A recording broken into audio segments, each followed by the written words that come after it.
ইসরায়েলকে নিশ্চিহ্ন করতে প্রতিনিয়তই দিচ্ছে হুমকি হুঁশিয়ারি, অথচ তেল আবিবের বিরুদ্ধে কার্যকর কোনো প্রতিরোধ গড়ে তুলতে পারেনি।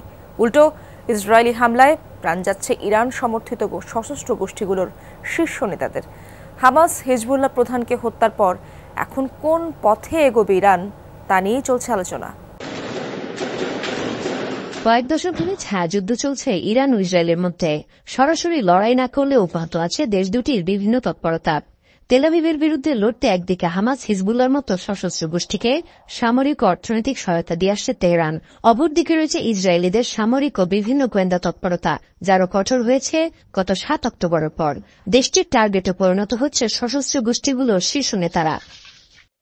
এর মধ্যে হামাসের প্রধান ইসমাইল হানিয়া সহ ৩ শীর্ষ নেতাকে হত্যা করেছে ইহুদিবাদী দেশটি। হামাস প্রধানকে হত্যা করা হয় ইরানের মাটিতেই। অন্যদিকে হিজবুল্লাহরও প্রাণ হারিয়েছেন বেশ কয়েকজন শীর্ষ নেতা, যাদের বেশিরভাগই ছিলেন সশস্ত্র গোষ্ঠীটির কমান্ডার। এদের মধ্যে রয়েছেন ইব্রাহিম কুবাইসি, ফুয়াদ শুকুর সহ অন্তত ৬ জন। অথচ এসব হত্যাকাণ্ডের জবাবে ইসরায়েলের বিরুদ্ধে কার্যকর কোনো প্রতিশোধ এখনও নিতে পারেনি ইরান। শুধু হুমকি ধামকিতেই সীমাবদ্ধ দেখা গেছে তাদের কর্মকাণ্ড। এমনকি দেশটির সর্বোচ্চ ধর্মীয় নেতার পক্ষ থেকে এসেছে শুধুই হুঁশিয়ারি।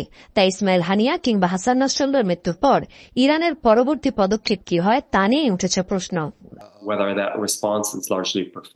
ইরান যে সবসময় দায়িত্বশীল ভূমিকা পালন করতে সক্ষম তা কিন্তু নয়, তবে এবার তারা একটা জবাব দেবে ইসরায়েলকে। হয়তো সেটা খুব বড় পরিসরে কিছু হবে না। এসব হত্যাকাণ্ডের নেপথ্যে ইরানের নিরাপত্তার দুর্বলতার বিষয়টিও উঠে এসেছে বারবার।